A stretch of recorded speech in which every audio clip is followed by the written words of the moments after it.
La chaise vide. La fille d'un homme avait demandé au pasteur de son église de venir prier pour son père.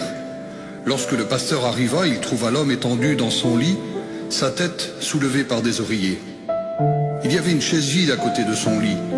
Le pasteur, qui pensait que le vieil homme était au courant de sa visite, lui dit « J'imagine que vous m'attendiez ». « Mais non », lui répondit le vieillard.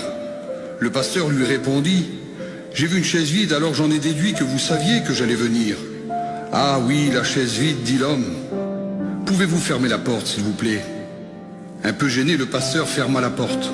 « Je n'avais jamais dit cela à personne, même pas à ma fille, avoua le vieil homme. Mais durant toute ma vie, je n'ai jamais su comment prier.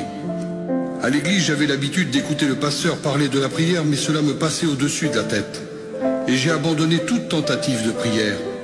Jusqu'au jour où mon ami m'a dit, il y a 4 ans, « Jean, la prière, c'est simple. C'est une question d'avoir une conversation avec le Seigneur. Voici ce que je te conseille. Assieds-toi sur une chaise et place la chaise vide en face de toi. Et dans ta foi, vois Jésus assis sur cette chaise vide. Ce n'est pas effrayant ou étrange, parce qu'il a fait cette promesse, je serai avec vous tous les jours. Puis parle avec lui de la même manière dont tu le fais avec moi maintenant. » Alors j'ai essayé, et j'ai tellement aimé cela que maintenant je lui parle quelques heures par jour. Je fais très attention, car ma fille, si elle me voyait parler à une chaise vide, elle m'enverrait à la maison des fous. Le pasteur fut si profondément touché qu'il encouragea le vieil homme à continuer son voyage de cette façon. Alors le pasteur pria avec lui fit l'onction d'huile et le quitta pour aller à l'église. 2 jours plus tard, la fille du vieil homme appela le pasteur pour lui dire que son père était mort dans l'après-midi. Le pasteur demanda « Est-il mort en paix ?» Oui, lorsque je suis sorti vers 2 heures, il m'a demandé de s'approcher de lui, puis il m'a dit qu'il m'aimait. Il m'a souri et il m'a embrassé.